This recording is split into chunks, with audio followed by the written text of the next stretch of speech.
오늘은 여러분과 구약에 있는 말씀을 함께 나누려고 합니다. 구약 성경 시편 23편 전체를 함께 보도록 하겠습니다. 하나님을 잘 알지 못하고 또 교회에 다니시지 않는 분들에게는 가장 잘 알려진 구절이 아마도 요한복음 3장 16절이 아닐까 싶습니다. 그 구절은 전도할 때도 가장 많이 쓰이는 구절이죠. 근데 이미 믿는 분들이나 교회 안에 계신 분들에게는 가장 잘 알려지고 사랑받는 구절이 바로 시편 23편이 아닐까 싶습니다. 많은 분들이 암송하고 또 액자로도 만들고 또 이 부분이 찬양으로도 가장 많이 만들어진 말씀 중에 하나죠. 그렇게 사랑을 받는 구절입니다. 이 시는 다윗이 기록한 시인데요, 그의 인생의 마지막 시기에 기록된 것으로 추정이 되고 있습니다. 여호와는 나의 목자시니 내가 부족함이 없으리로다. 어쩌면 그의 인생을 회상하면서 이제 그런 하나님과 자신의 신앙을 다시 한번 고백하고 있는 부분이겠죠. 근데 이 말씀이 제가 여러분과 나눴듯이 너무나 익숙하고 잘 알려진 부분이기 때문에 때로는 깊이 있게 생각해 보지 않고 지나치게 되는 경향이 있습니다. 예를 들면 이제 1절부터 그럴 수 있는데요. 여호와는 나의 목자시니 내가 부족함이 없으리로다. 이 부분이 한글로는 의역이 되어 있습니다. 원래대로 번역을 해보면 영어도 그렇게 했는데요. 여호와는 나의 목자시니 나는 원하지 않을 것이다. 이것이 더 직역으로 번역한 것입니다. 영어로는 I shall not want. 근데 문제가 뭐냐면 그 원하다, want라는 단어에 목적어가 없습니다. 그래서 무엇을 원하지 않는지에 대해서 다윗이 기록하지 않았어요. 그 의미를 생각해 보면 이제 원하는 것이 아무것도 없다. 그것에 대한 강조법이 아닐까 싶습니다. 이제 시를 쓰고 있기 때문에 하나님이 나의 목자시라면 나는 원하는 것이 아무것도 없다. 근데 우리가 이런 식으로 말씀을 묵상해 볼 때 우리 마음에서 질문이 생길 수 있습니다. 다윗이 이렇게 고백을 했고 나도 이 구절을 참 좋아하는데 그러나 나에게는 이런 고백이 정말 실제가 될까? 여러분들에게도 한번 질문해 보고 싶어요. 여러분 정말 하나님 때문에 원하는 것은 이제 아무것도 없으십니까? 여호와가 나의 목자시니 나는 아무것도 그 외에 원하는 것이 없다. 여러분 정말 그렇게 믿으시고 경험하시는가요? 1절부터 사실 근데 이런 의미입니다. 우리가 쉽게 넘어갈 수 있는 부분이 아닌데 우리들이 생각해 보지 못한 내용들이 있는 것이죠. 이것이 참 아름다운 표현이고 좋은 내용이긴 하지만 이 내용 자체를 우리가 경험하지 못하고 있다면 아무 소용없는 것입니다. 하나님이면 나는 아무것도 원하는 것이 이제는 없습니다. 이것을 암송하고 노래하는 게 중요한 게 아니잖아요. 그 진리를 믿고 경험하는 게 중요하죠. 그것이 나에게 실제가 되는 것이 중요한 것이죠. 그러나 그렇지 않은 채도 얼마든지 우리는 이 구절을 묵상할 수 있습니다. 또 좋아할 수 있습니다. 그러나 어느 날 제가 이 1절의 고백이 실제가 되지 않는 이유를 깨닫기 시작했습니다. 여러분과 이것을 꼭 나누고 싶었습니다. 다윗이 여호와는 나의 목자시다 이런 고백을 하고 있을 때 그는 이스라엘의 왕으로서 그런 고백을 했던 것이 아니었습니다. 사람으로 했던 고백이 아니라 스스로 양의 입장이 돼서 믿음을 고백했던 것이었습니다. 자신의 인생을 되돌아보면서 그가 느낀 한 가지는 나는 참 양 같은 존재다. 이것을 깨닫게 된 거예요. 자기 자신을 양으로서 생각하다 보니까 거기에서 한 가지 기쁨을 발견한 것은 여호와 하나님이 목자시라면 그러면 양인 나에게는 아무것도 원하는 것이 없을 것이다. 그렇게 생각했던 것이죠. 그러니까 여호와가 목자라는 사실보다 더 먼저 깨달아지고 믿어질 사실이 무엇이냐면 내가 양이라는 사실입니다. 양으로서 이 고백을 할 때는 우리도 그 기쁨을 발견하고 동일한 믿음을 생각해 볼 수 있는데 그냥 평상시에 내 모습으로 사람으로서 우리가 여호와는 목자시니 나는 아무것도 원하지 않습니다. 이렇게 말하면은 사실 우리는 그 외에도 원하는 많은 것들이 생각납니다. 도시를 살아가는 우리 도시인으로서 사실 목자가 필요한 게 아니고 우리는 CPA가 필요하고 보험회사 직원이 더 필요하고 많은 필요들이 있습니다. 그것이 사실입니다. 그러나 내가 정말 양이다. 양 같은 존재다. 그것이 먼저 깨달아지게 되면 양의 입장에서 가장 필요한 것은 목자가 되는 것입니다. 다윗이 이제 이렇게 고백할 수 있었던 중요한 이유는요, 그가 원래는 목자였기 때문이죠. 양을 돌보는 사람이었습니다. 그래서 양의 특징을 잘 아는 사람이었습니다. 그 성경 많은 곳에도 양에 대한 특징이 비유로 설명되어 있죠. 우리는 양 하면은 순결한, 깨끗한, 결백한 이런 이미지를 갖게 되는데 성경에서 대부분 사용된 양의 이미지는 부정적인 것들입니다. 가장 많이 언급되는 양의 특징은 혼자서 절대로 생존할 수 없는 동물. 그것이 양이 가진 특징입니다. 그리고 성경이 양으로서 비유하고자 하는 내용이 바로 그런 부분입니다. 양은 절대로 혼자서 살 수 없는 존재입니다. 그래서 많이 발견하는 것이 길을 잃은 양, 목자 없는 양, 이런 표현들이 많은 거예요. 그렇게는 절대로 살 수 없는 존재인데 그렇게 된 것이 문제입니다. 누군가의 도움을 꼭 받아야만 하는 특성이 있죠. 사나운 짐승을 만났을 때 당할 수밖에 없는 연약한 짐승이 양입니다. 그래서 양은 먹을 것, 마실 것 어떤 것보다도 목자를 만나는 것이 더 중요합니다. 왜냐하면 먹을 것이 있어서 마음대로 먹고 있어도 언제 어디에서 위험한 동물이 나타날지 모르기 때문에 먹는 것보다 나를 지켜줄 목자와 함께하는 것이 더 중요한 것입니다. 다윗은 인생을 살아오면서 골리앗도 무찔렀고요, 한 나라의 왕이 돼서 가장 번성한 때를 통치하기도 했잖아요. 어쩌면 한 사람의 인생으로서 이룰 수 있는 너무나 많은 성공을 했습니다. 그래서 주변에 있는 사람들은 그를 칭찬하고 또 그를 높이기도 했었죠. 하지만 그가 자신의 인생을 되돌아볼 때 그 많은 것을 했다 할지라도, 사람들은 나를 그렇게 본다 할지라도 자기 자신이 영적으로 깨닫게 됐던 사실은 그럼에도 불구하고 사실 나는 참 양과 같은 존재다. 이것을 깨닫기 시작한 것입니다. 고집도 세고 할 줄 아는 것도 없고 아는 것도 없고 알아도 갈 수 있는 능력도 없고 스스로 생존할 수 없는, 누군가의 도움을 받아야만 살아갈 수 있는 나는 그런 존재가 아닌가. 나는 정말 양과 같다. 근데 그것을 깨달음과 동시에 하나님이 나의 목자시니, 이 부분도 얼마나 위대한 표현이냐면요, 양이 목자가 필요하지만 아무 목자나 있어서는 또 안 될 거예요.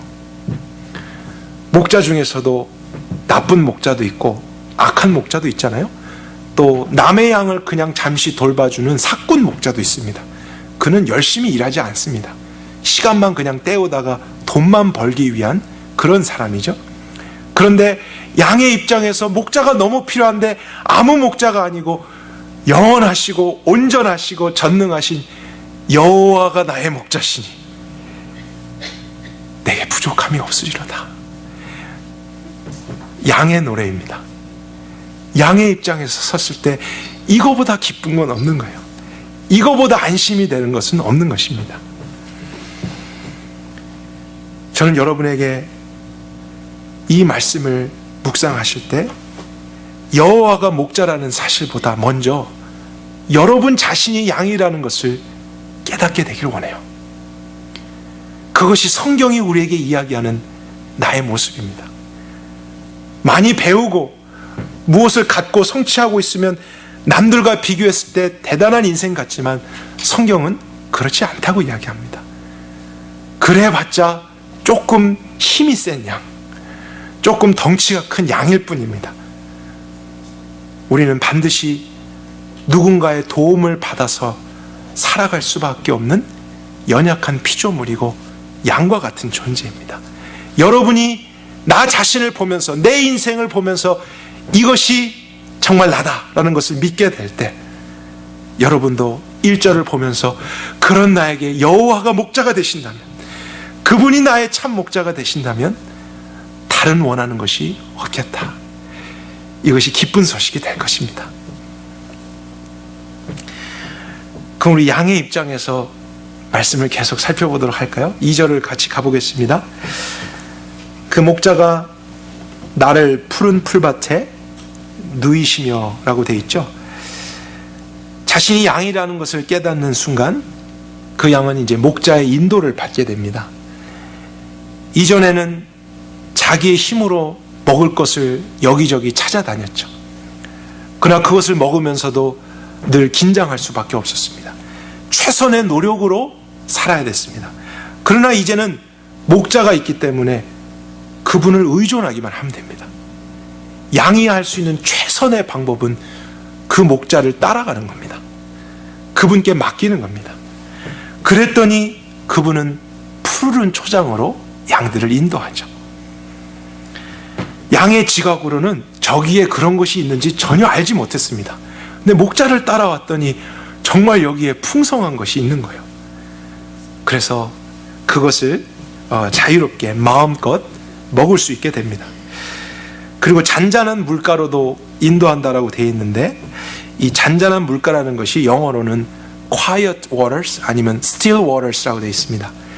이걸 직역하면은 움직이지 않는 물입니다. 고여있는 물을 뜻하는 것이죠. 양에게 있어서 가장 두려운 것은 물입니다.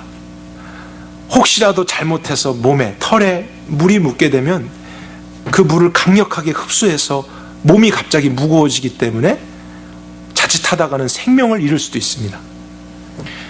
그렇다고 양이 물을 안 마시면서 살 수도 없잖아요. 물은 마셔야겠는데 물을 마시다가 또 늘 언제 위기에 처할지 모르는 긴장이 늘 있는 동물이 양입니다. 그래서 자기가 혼자 다닐 때는 그런 위험을 무릅쓰고서라도 어떻게든지 생존하려고 했지만 목자를 만났더니 얼마나 좋습니까? 목자는 양을 잘 알잖아요. 이 양이 어떻게 하면 위험한지 알기 때문에 아무 물이나 인도하지 않습니다. 이 양이 안전하게 마실 수 있는, 쉴 수 있는, 움직이지 않는 물가가 어딘지를 알고 있습니다. 그래서 그곳으로 인도해서 양들이 편안하게 마음껏 마실 수 있도록, 쉴 수 있도록 돕는 것이 목자의 역할이죠. 양으로서는 절대로 그런 일을 다 알아서 할 수가 없습니다. 그러나 목자가 있기 때문에 그러한 인도를 받아서 누리게 된다는 것, 얼마나 큰 행복입니까? 양에게는 이처럼 목자보다 더 좋은 것은 없는 것입니다. 3절 이어집니다. 내 영혼을 소생시키시고 자기 이름을 위하여 의의 길로 인도하신다. 진짜 양은 영혼이 없기 때문에 영적인 필요가 없잖아요. 그러나 다윗은 양에 비유해서 사실 자기 자신을 노래하는 것이기 때문에 우리 인간은 육적인 필요만이 아니라 영적인 필요도 있습니다. 아무리 먹을 것 마실 것이 잘 갖춰져 있어도 우리 인간은 마음과 영혼과 내적인 상태가 불안하고 채워져 있지 않으면 참 만족을 누리지 못합니다. 하나님이 처음부터 그렇게 만드셨습니다. 다른 어떤 짐승과도 다르게 우리 가운데는 영혼을 주시고 영원을 사모하는 마음을 주셨기 때문에 그것에 대해서 체험을 받아야 진정한 행복을 느낄 수 있는 존재입니다. 근데 똑같아요. 그런 필요는 있지만 우리의 모습은 양 같기 때문에 필요를 알아도 혼자서 그것을 채울 수가 없습니다. 어디에 가야 영적인 허기를 채울 수 있는지, 이 만족을 얻을 수 있는지 우리는 알지 못합니다. 이곳저곳 가서 말씀도 들어보고 책도 읽어보고 참석도 해보지만 오히려 그러면서도 또 잘못된 것을 쉽게 얻을 수도 있는 그런 위험성들이 늘 있습니다. 나 혼자서 나를 그렇게 책임지고 인도하려고 할 때는 위험한 것이죠. 그러나 내가 양이다, 나는 스스로 그런 필요가 있어도 나를 만족시킬 수 없는 존재다라는 것을 알게 될 때 그 영적인 문제도 주님께 맡기는 것이죠. 교회에 와서도 이 교회를 따라서 그냥 막연하게 가는 것이 아니라 여기에서도 내 영혼의 목자를 만나는 것입니다. 우리 스스로가 주님, 나는 정말 양 같은데 나를 인도해 주실 주님을 원합니다. 그럴 때 여러분에게 주님은 목자로서 나타나십니다. 사람이 보이는 것이 아니라 주님이 보이는 것입니다. 양의 특성을 잘 알고 그 상태를 알기 때문에요, 모두 다 다르잖아요. 주님이 직접 여러분의 상태에 맞게 좋은 필요를 공급해 주시는 것이죠. 아무리 영적인 것이라 해도 내 수준에 맞지 않은 것을 얻게 되면은 부작용이 생깁니다. 지식만 늘어나는데 소화는 안 되고 실제는 안 되고 곁길로 가게 됩니다. 그러니까 우리는 내 영혼의 목자를 정말 만나서 그분을 따라갈 때만 영혼이 소생되는 것입니다. 그분을 따라갈 때만 의의 길로 가는 것입니다. 목자만을 따라갈 때 우린 영적인 것이든지 육적인 것이든지 뭐든지 그분이 알아서 공급해 주시고 가장 안전하게 가장 적시에 필요를 채워주시니 얼마나 행복한가요? 참 만족스러운 것입니다. 그러니 다시 1절로 돌아가 보면 양이 되었을 때 여호와가 나의 목자시라면 나는 아무것도 원하는 것이 없습니다. 이 고백이 되는 것이죠. 4절로 가겠습니다. 4절은 제가 개인적으로 생각했을 때 이 시에서 가장 중요하기도 하고 그런 깊은 의미를 담고 있는 구절이라 생각합니다. 비록이라는 단어로 시작하고 있는데요, 내가 비록 사망의 음침한 골짜기로 다닐지라도 해를 두려워하지 않을 것은 주께서 나와 함께 하심이라. 그런데 이제 생각하게 됩니다. 갑자기 침침한 골짜기가 나왔잖아요. 푸른 초장, 움직이지 않는 쉴만한 물가가 있을 땐 좋았는데 음침하고 춥고 뭔가 어두운 터널을 그 골짜기를 지나가게 됩니다. 목자가 함께 있는데 양들이 왜 어둡고 위험한 골짜기를 가게 되었을까? 이런 생각을 꼭 해봐야 됩니다. 우리 성경은 사망의 음침한 골짜기로 다닐지다로 이렇게 번역되어 있기 때문에 그 정확한 이유를 알기가 어렵습니다. 그런데 원어대로 직역을 하면 사실 영어도 이 단어를 놓치지 않았는데요, through라고 하는 전치사가 이 문장 안에 있습니다. 그래서 그것을 포함해서 다시 번역을 해보면 비록 사망의 음침한 골짜기를 통과해서 갈지라도, 이런 의미가 됩니다.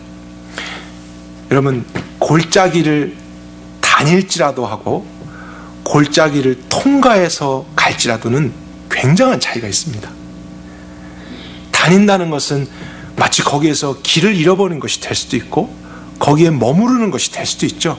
그러나 통과한다라는 의미를 갖는다면 그 골짜기가 목적지가 아니라는 것입니다. 그 골짜기를 통과해서 어디론가를 가고 있는 중입니다. 거쳐가는 단계라는 것이죠. 근데 목자를 따라가고 있잖아요. 그러면 목자는 이 길을 통과해야만 하는 이유가 있기 때문에 양들을 데리고 지금 그 길을 건너가고 있다는 사실이에요. 목자가 있어도 이런 골짜기를 만날 수도 있다는 사실입니다. 예를 들면 아까 있었던 곳에 어떤 해로운 짐승들이 갑자기 나타나게 되면 목자는 안전한 곳으로 급히 가기 위해서 이런 골짜기를 통과해서 건너편에 갈 수도 있습니다. 아니면 아까 있던 곳에 풀들이 이제 다 했고 물들이 말라버려서 목자가 아는 저 건너편에 더 큰 초원으로 인도하기 위해서 길을 찾다 보니까 이 길을 거쳐서 가야겠다 생각을 해서 양들을 데리고 갈 수도 있다는 사실이죠. 양의 입장에서는 그 끝과 목적을 다 알 수 없지만 목자는 그것을 알고 있습니다. 목자는 모든 것을 파악하고 양들을 안전하게 보호해야 될 의무를 가지고 있기 때문에 깊은 사망의 음침한 골짜기에서 양들을 일부러 위험하게 할 필요가 없습니다. 물을 마실 때도요, 고여있는 물, 안전한 물이 어딘가 이것을 파악해서 양들을 먹이는 목자가 갑자기 아무 이유 없이 깊은 골짜기로 바위길로 인도하겠습니까? 분명히 동일한 마음으로 그 양들을 위하는데 어떤 목적을 가지고 통과하고 있다는 사실이죠.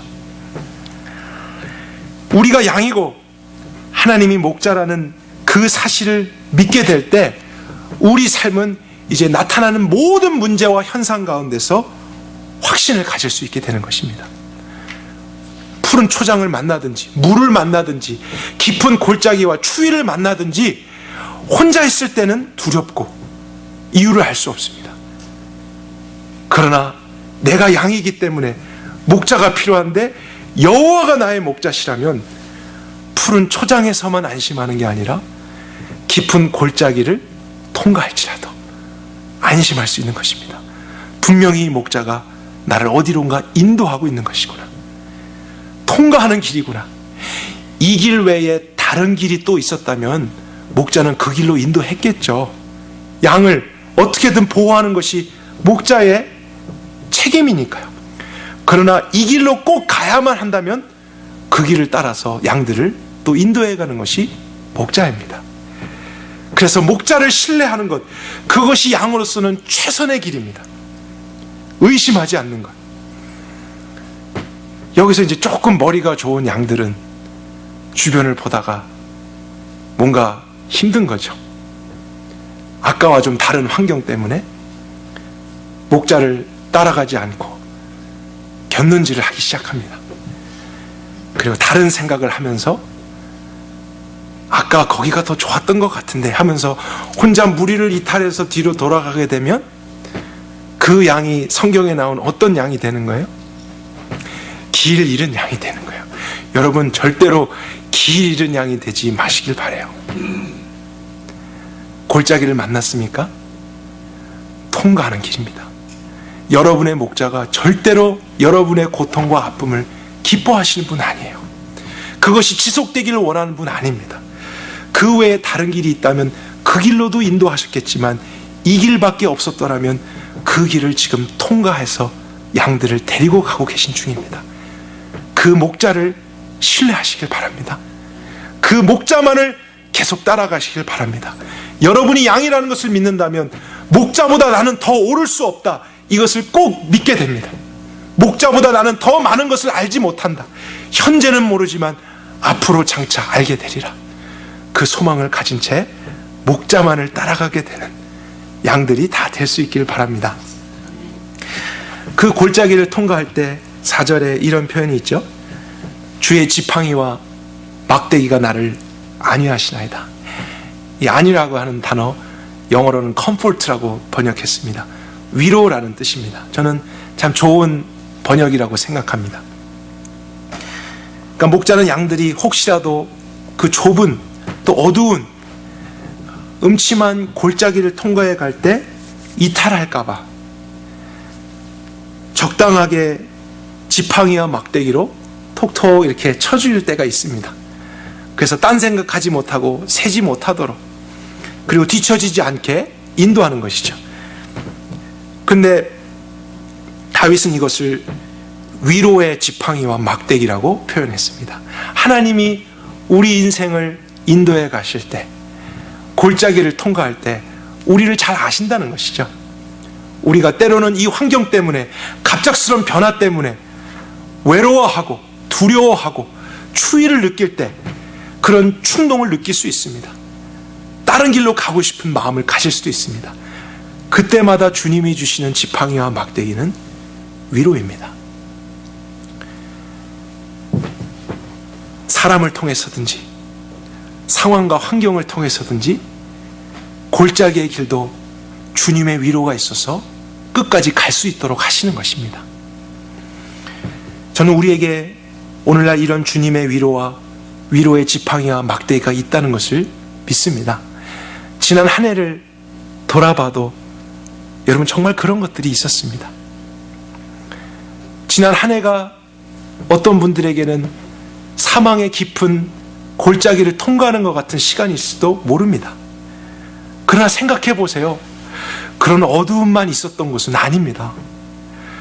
골짜기에 돌들만 있었던 건 아닙니다. 순간순간 하나님께서 위로를 주셨던 것도 있었습니다. 그래서 나는 그런 감정이 일어날 때 있었지만 또다시 길을 이탈하지 않도록 도와주셨고, 나를 잘 아셔서 또다시 안위해 주셨던 하나님의 손길이 있어서 오늘 지금 이 시간까지 우리는 이 의의 길을 또 가고 있다는 사실이죠. 때로는 이런 예배를 통해서 우리의 영혼을 회복시켜 주시고 더 온전한 소망을 바라게 하신 것 있지 않았습니까? 주님이 하신 것입니다. 주님의 은혜입니다.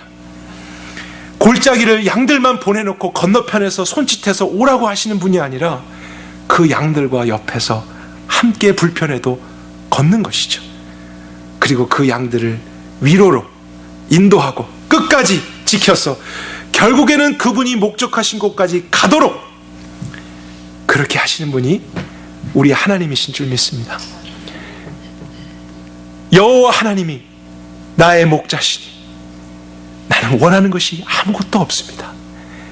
이 고백이 오늘날 저와 여러분의 고백이 되길 원합니다.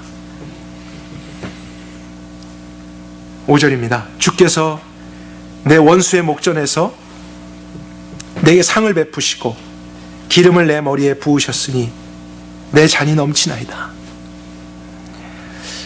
5절을 오게 됐을 때 더 이상 목자와 양에 대한 비유가 아니라는 것을 발견합니다. 오히려 어떤 관계들이 보입니까?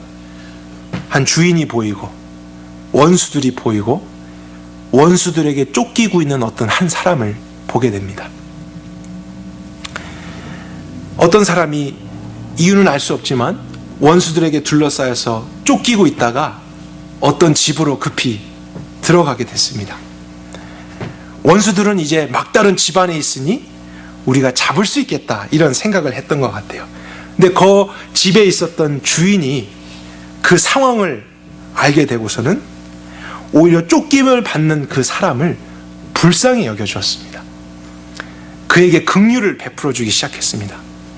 그래서 5절을 다시 보게 되면요, 원수의 목전에서, 이 목전이라는 것은 눈 앞에서죠. 원수들이 다 보고 있는 앞에서 상을 베푸셨다는 것, 그것은 테이블로 번역되어 있습니다. 그러니까 잔치상을 베풀어 줬다는 뜻입니다. 한국말로 하면은 상다리가 부러지도록 많은 음식들을 차려준 것입니다. 원수들에게 쫓겨서 정말 위기를 만나고 마음이 지금 뛰고 있고 긴장된 이런 사람에게 마치 VIP 같은 대접을 이 집주인이 해주는 거예요. 그리고 그 당시 손님들에게 했던 하나의 관습이죠. 머리에 기름을 부어주는데 그것을 좋은 기름으로 부어주되 원수들은 전혀 신경도 안 쓰고 있습니다. 그 사람에게만 기름을 붓고 그 사람에게 잔을 주며 가장 좋은 것으로 넘치게 따라주고 있습니다. 우리가 무엇을 생각해 볼 수 있을까요? 아마도 그 원수들은 이 사람을 잡아서 짓누르고 자신들의 마음으로 정복하고자 했을 것입니다. 그런데 이 집안에 왔더니 집 주인이 우리가 잡고자 하는 이 사람을 너무 높여주는 거예요. 이 주인에게 가장 귀한 손님같이 대접하고 있는 것입니다. 그러니까 원수가 이 사람의 형편만을 보고는 어떻게든 하려고 했다가 이 주인이 너무 극진하게 대접을 하니까 이 주인과 어떤 특별한 관계에 있는 사람인가 보다 하면서 이 사람을 함부로 하지 못하고 있는 장면이에요. 그래서 같이 쫓아왔다가 아무것도 하지 못하고 집주인 때문에, 그의 영향력과 그의 권위 때문에 그냥 바라만 보고 있는 그런 상황. 그래서 자기의 힘과 어떤 지혜로서 문제를 벗어난 게 아니라 주인의 긍휼함을 입어서 머리털 하나 상하지 않고 승리하게 됐던 한 사람의 비유를 우리가 보고 있습니다. 그런데 이것을 경험했던 사람이 바로 다윗이었죠. 다윗은 사울 왕에게, 또 압살롬에게, 많은 사람들과 사건과 사고들에게 쫓겨다니고 위기를 만나며 심지어 죽음을 맞이할 뻔한 순간들도 여러 번 있었습니다. 동굴에 숨어 있었던 적도 있었고, 이방 나라에까지 비참하게 건너가서 위기를 모면하려고 했던 상황들도 있었죠. 때로는 그가 자신들의 원수에게 용서도 해보고요, 정직해보고 성실하게도 했습니다. 근데 참 이상하죠. 원수들은 아무리 내가 성실하게 하고 정직하게 해도 감동을 받지 않습니다. 그렇다고 원수들이 사라지는 게 아니라 더 덤벼듭니다. 꼴 보기 싫어서 더 덤벼듭니다. 원수가 더 많아집니다. 나에게 있는 어떠한 인격이나 친절함으로도 원수를 이길 수 있는 게 아닙니다. 근데 그 순간 다윗이 했던 것은 어떤 집 주인의 집에 들어간 것 같은 하나님이 계신 곳으로 간 것이죠. 근데 그 앞에 섰을 때 하나님은 그를 쫓아왔던 원수들 앞에서 어떻게 해주셨습니까? 다윗을 한없이 높여주십니다. 다윗과 하나님과 특별한 관계가 있는 것처럼 보여주십니다. 다윗이 신음하듯이 했던 그런 작은 기도에도 크게 응답하시면서 그의 원수들 앞에 하나님이 이 다윗을 어떻게 생각하시고 어떻게 위하시는지를 보여주십니다. 그분의 인자함을 입은 것이죠. 그분의 긍휼입니다. 그래서 원수는 다윗만 보고는 어떻게든지 그를 무너뜨리고 죽이고 싶었는데, 그와 함께하고 있는 이 주인으로 말미암아 그 주인의 권위 때문에 다윗을 함부로 할 수 없었습니다. 그래서 다윗은 많은 어려움을 만났지만, 원수들에게 우겨쌈을 당했지만 머리털 하나 상하지 않고 완전한 승리를 또 경험할 수 있었던 것이죠. 여러분, 이런 다윗의 모습이 오늘날 그리스도의 모습이 아니겠습니까? 우리는 이 세상을 살아가면서 우리의 믿음 때문에, 하나님께 속했다는 우리의 소속 때문에 많은 원수들이 생기게 됩니다. 여러분이 아무리 착하게 정직하게 신실하게 살아도 소용없습니다. 그래도 원수는 생깁니다. 여러분의 일터에서, 여러분의 가정에서, 여러분의 친절함과 어떠한 인격을 다해서 그들을 섬긴다 해도 원수들은 감동하지 않습니다. 그것 때문에 우리가 이기는 것 아닙니다. 결국에는 그럼에도 불구하고 나를 향해서 달려드는 많은 원수들 앞에 나의 힘과 나의 방법을 내려놓고 하나님을 찾는 것입니다. 그 주인에게로 가는 것입니다. 그러면 그 주인은 우리를 불쌍히 여기사 우리를 긍휼히 여겨주셔서 그 원수들이 보는 앞에서 여러분을 높여주시고, 여러분이 하나님과 얼마나 특별한 관계에 있는가를 사람들에게 알게 하시는 일들을 직접 하실 때가 있습니다. 여러분의 기도에 대해서 하나님이 응답해 주시고, 여러분의 삶 속에 하나님의 하나님 되심을 나타내 주시사 그들이 여러분 때문에가 아니라 함께 하시는 그 하나님 때문에 꼬리를 내리고 자신들의 패배를 인정할 수밖에 없는 일들이 일어나게 되는 것입니다. 그것이 그리스도인들이 가질 수 있는 자신감입니다. 하나님을 의지하고 신뢰하는 자들이 경험하게 되는 인생의 모습들입니다. 6절입니다. 나의 평생에 선하심과 인자하심이 정녕 나를 따르리니. 두 가지가 나왔죠. 선하심과 인자하심. 바로 이 두 개가 다윗이 앞에서 설명했던 두 가지의 특징이었습니다. 우리의 목자 되신 여호와 하나님의 선하심이, 양과 같은 나를 지켜주는 것, 그리고 원수들에게 내가 쫓김을 받고 그런 두려움 속에서 이 세상을 긴장하며 살아갈 수밖에 없었지만 인자를 베풀어 주셨던 주님으로 말미암아 내가 무너지지 않고 패배하지 않고 오히려 승리할 수 있게 되는 것, 이런 주님의 선하심과 인자하심이 어떻게 따른다고요? 그냥 따르는 게 아니라 정령이라고 했죠. 저는 이런 단어도 좀 어려웠습니다. 한글 단어 왜 이렇게 어려울 때가 많죠? 정령, 의미를 잘 모르겠다 싶어서 영어를 봤더니 너무 쉬운 거예요. surely예요. surely. 확실하게, 분명히, 기필코. 이것은 선하심과 인자하심이 나를 따를지도 모르지만 이런 정도의 의미가 아닙니다. 아니면 가정법으로 해볼까요? 그분의 선하심과 인자하심이 혹시 나를 따르게 된다면, 이런 것도 아닙니다. 다윗이 가진 자신감, 그분의 선하심과 인자는 반드시 나를 따라옵니다. 또 놀라운 발견이 뭔가요? 내가 그분의 선하심과 인자를 따라가는 게 아니라는 거예요. 내가 그것을 쫓아서 얻어내는 게 아니라 그분의 선하심과 인자는 나를 따라옵니다. 반드시 따라옵니다.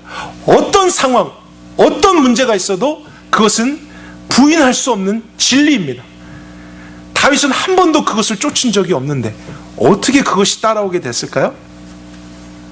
왜냐하면 다윗은 자신이 양이라는 것을 알았고 양으로서 목자를 따라갔기 때문이에요. 그의 관심은 목자였습니다. 함께 하시는 저분, 이분만 있다면 나는 아무것도 원하지 않으리라. 근데 그렇게 주님을 따라가고자 하는 양들에게 하나님은 어떻게 하시냐면 대충 돌보시는 게 아니라는 사실이에요. 적당히가 아닙니다.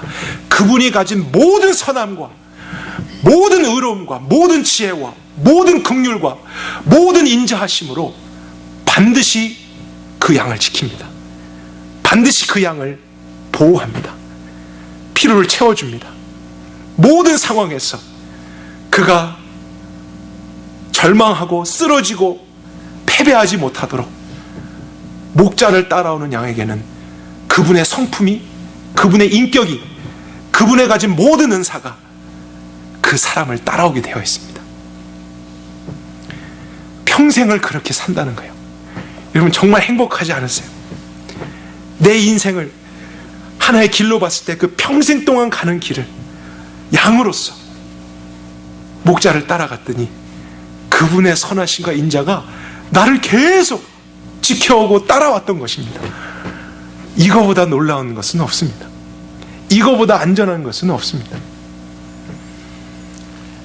근데 마지막 그것에 대한 결론을 어떻게 이야기했냐면 내가 여호와의 집에 영원히 거하리로다. 여기서 표현한 여호와의 집이라는 것은 하나님의 임재, 하나님이 계신 곳을 의미하겠죠. 하나님과 함께하는 것. 근데 그것을 얼마나 한다고요? 영원히 한다. 영원히 하나님과 함께한다. 그렇게 본다면 아마 천국을 죽음 이후의 삶까지도 생각한 것이겠다 싶습니다. 그러니까 다윗이 품었던 소망은 이것입니다. 이 땅에서만의 안정과 평안을 생각한 게 아닙니다. 이 땅에서부터 내가 양이기 때문에 난 도저히 스스로 살 수 없고 알지 못해. 나는 그럴 수 없는 존재야. 이 진리가 내 안에 정말 믿어지게 될 때 여호와 목자를 만난 것입니다. 그래서 그분을 따라가 그분의 선하심과 인자하심으로 일평생을 살아가게 되고 또한 이 세상을 떠나게 되도 나는 그 은혜로 말미암아 영원토록 그분과 함께하는 것이 가능해진다라는 사실이죠. 우리의 신앙은 이 땅에서만의 성공이나 잘됨만을 위해서 있는 것이 아닙니다. 정말 그 영원까지입니다. 근데 그 영원의 시작이 죽은 후부터가 아니고요. 언제부터라고요? 오늘부터예요. Here and now예요. 여기 지금부터 여러분이 정말 양이라는 사실을 믿어야 됩니다. 그래야 이 축복을 누리는 거예요. 그래야 이 양의 노래를 여러분들도 부르는 거예요. 그래야 이 1절도 여러분에게는 복음이 되는 것입니다. 그리고 다른 목자가 아니라, 다른 거짓 목자가 아니라 여호와 그분이 목자라면 끝입니다, 여러분. 그것이 전부입니다. 그분은 양에 필요한 모든 것을 영적으로 육적으로 책임지고 이 땅에서나 저 영원한 세계에서나 동일하게 인도하실 것입니다. 양의 힘으로가 아닙니다. 그분의 선하심과 인자하심이 지켜주고 또 그것으로 말미암아 은혜 가운데 영원까지도 경험하게 될 것이 우리의 믿음인 것이죠. 저는 2019년 감사주의를 맞이해서 여러분들과 이 말씀을 나누고 싶었습니다. 지난 한 해를 돌아볼 때 여러분 감사한 제목이 무엇입니까? 이렇게 물어보면 여러분 나름대로 생각나는 것들이 있을 것입니다. 그러시죠? 그러나 또 한편에 실제입니다. 또 한편에는 감사치 못할 제목들도 많이 생각날 것입니다. 사실이시죠? 사건과 사고, 사람들, 문제, 많은 것들로 인해서 어쩌면 이번 한 해는 내 삶에 너무나 피곤하고 지친 한 해가 되었을 수도 있습니다. 사망의 음침한 골짜기 같은 한 해였을지도 모릅니다. 그것이 사실입니다. 우리가 그것을 어떻게 부인하겠습니까? 그러나 그렇다고 해서 감사할 수 없는 것은 아니라는 거예요. 감사는 영적인 것이고 조건과 환경에 매여 있는 것이 아닙니다. 내가 정말 양이라는 것을 알고 여호와 하나님이 나의 목자시다는 것을 믿게 된다면 우리는 사실 모든 것에서 감사할 수 있습니다. 일단 여러분들 중에서 오늘 현재가 푸른 초장과 쉴만한 물가이신 분들도 계실 거예요. 정말 풍성한 곳에서 왜 이런 축복이 나에게 있나, 이런 것을 기쁘게 경험하시는 분도 있을지 모르겠습니다. 근데 여러분 꼭 기억하세요. 여러분이 양이시라면 그 모든 것 절대로 우연 아닙니다. 내가 노력해서 다 얻어낸 거 아닙니다. 목자이신 그분이 공급해 주신 거예요. 여러분을 그곳까지 인도하신 거라고요. 그러니 여러분은 그 모든 것을 자랑하기보다 감사해야죠. 양으로서 목자에게 감사해야죠. 나의 필요를 알고 나의 특징을 알고 나에게 가장 좋은 것을 지금 주신 여호와 하나님 감사합니다. 그런 감사가 여러분들 중에 있길 바랍니다. 그리고 때로는 우리 중에서 사망의 음침한 골짜기에 들어선 분들도 계실 것입니다. 그럼 오늘 말씀을 생각해 볼 때 내가 양이고 여호와 하나님이 목자라면 이 골짜기라도요, 여기가 목적지가 아니고 통과하는 골짜기구나, 그것을 알게 되면서 또 감사할 수 있습니다. 하나님이 함께 하시는 골짜기구나. 나는 다 알 수 없지만 목자이신 그분은 다 알기 때문에 인도하고 계시는구나. 이것을 갖는 것이 신앙이죠. 이것이 영적으로 깨어있는 것이죠. 그러니 감사는 정말로 영적인 거예요. 그 진리를 믿고 진리 안에서 살아가는 것입니다.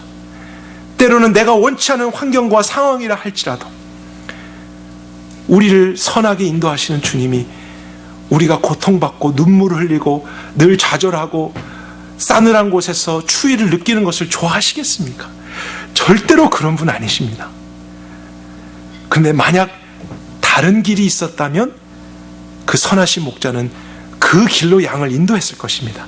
하지만 그분을 따라가도 이 길에 왔다면 이 길 밖에는 없는 것을 목자가 알았기 때문에 우리를 인도했다고 우리는 신뢰해야 됩니다. 그 목자를 신뢰하는 것입니다. 양은 절대로 목자보다 더 많은 것을 알 수 없습니다. 더 오를 수 없습니다. 이것이 우리의 자신감, 이것이 우리의 진리에 대한 믿음이 돼야 됩니다. 그래서 골짜기 안에 있어도, 어둠을 만났어도 주님이 함께 하시니 이 골짜기를 통과해 가니 나는 더 주님만 따라가리라. 그리고 지난 한 해 보면서 그것을 알아도 때로는 마음의 시험에 들고 다른 감정들이 일어날 때 주님의 위로의 지팡이와 막대기가 있었습니다. 기억하십시오, 여러분. 지금 이 자리에 있기까지 여러분에게 사람들을 보내셨어요. 말씀을 주셨었어요. 상황을 통해서 그분이 일하셨어요. 그분의 따뜻한 손길이 늘 골짜기에서 함께 했었습니다. 어둠만 있었던 거 절대로 아닙니다. 돌들만 있었던 거 아니에요. 주님도 있었습니다. 그분의 위로가 있었습니다. 그것을 기억하며 감사할 수 있는 우리가 되기를 원합니다. 그것이 바로 양의 믿음입니다. 또 여러분 중에는 원수들을 만난 것처럼 쫓기고 긴장되고 많은 좌절을, 수치를 경험하는 한 해를 경험하신 분도 계실 것입니다. 나는 정말로 열심히 살고 착하게 성실하게 했지만 이유를 알 수 없는 고난과 핍박을 사람들을 통해서 받을 수도 있습니다. 수모를 당할 수도 있습니다. 어려운 일이 있을 수 있습니다. 그러나 원수들에게는 여러분의 친절함과 또 다른 정직함이 소용없습니다. 여러분의 힘으로 싸우지 마십시오. 그럴 때 더 주님의 집으로 나오십시오. 그분이 있는 곳에 엎드리십시오. 그분께 오면 그분이 그분의 방법으로 해결해 주십니다. 여러분의 원수들이 보는 눈 앞에서 그분이 여러분을 높여주실 것입니다. 그분이 여러분을 존귀케 하실 거예요. 하나님이 여러분과 특별한 관계에 있다는 것을 원수들에게 똑똑하게 알게 하실 거예요. 그래서 그들이 그 하나님 때문에 여러분을 함부로 하지 못하게 참된 승리를 주실 것입니다.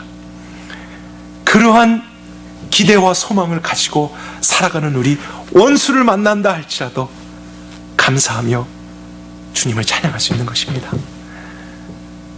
여러분, 이 세 가지 중에서 해당되지 않는 것 있나요? 우리 인생의 기쁨과 높음과 슬픔과 즐거움과 애통함과 아픔과 좌절과 고독과 환희와 기쁨, 모든 생로병사, 우리의 인생 처음과 끝, 그분이 다 아십니다. 그분이 창조하셨습니다. 그분이 인도하길 원하십니다. 여러분이 양이라는 사실을 오늘 꼭 믿으시길 바랍니다. 스스로 여러분의 길을 가는 길 잃은 양 되지 마시고 목자를 꼭 만나십시오. 그러나 다른 목자 말고 여호와 하나님을 꼭 목자로 만나시길 바라요. 여호와가 나의 목자시니 나는 원하는 것이 아무것도 없습니다. 내게 부족함이 없으리로다. 이 고백이 성경 안에 있는 어떤 한 구절, 우리 집 벽에 걸려있는 액자가 아니라 바로 나의 삶이고 나의 신앙이고 나의 복음이 될 수 있기를 원합니다. 함께 기도하겠습니다.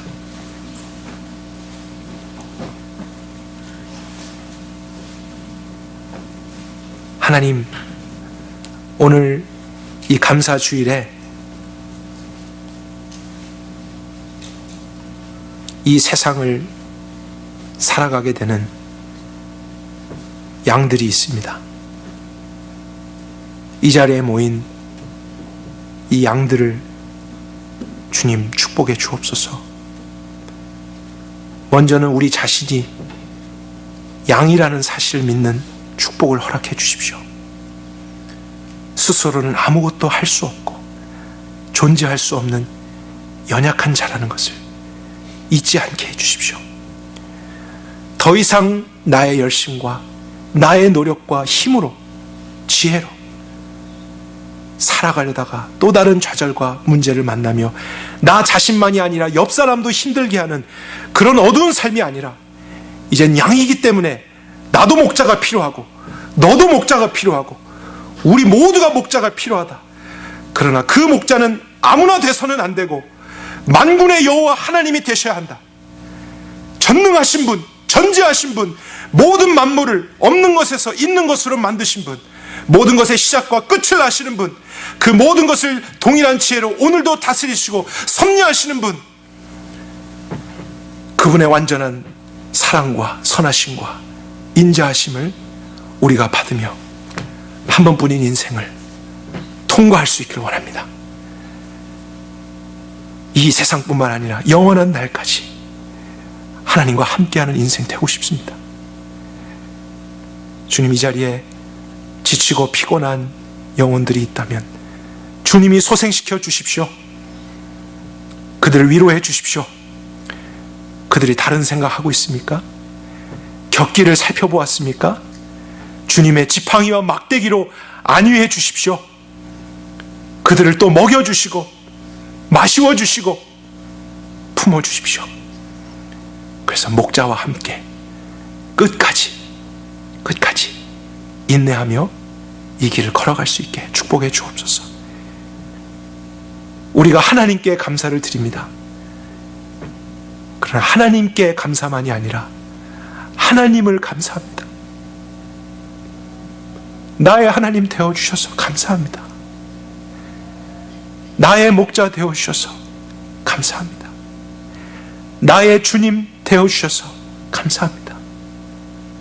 다른 어떤 것보다 이것이 우리의 찬양과 감사의 제목입니다. 영광을 받으실 주님만 높여드리며 예수 그리스도 이름으로 기도했습니다. 아멘.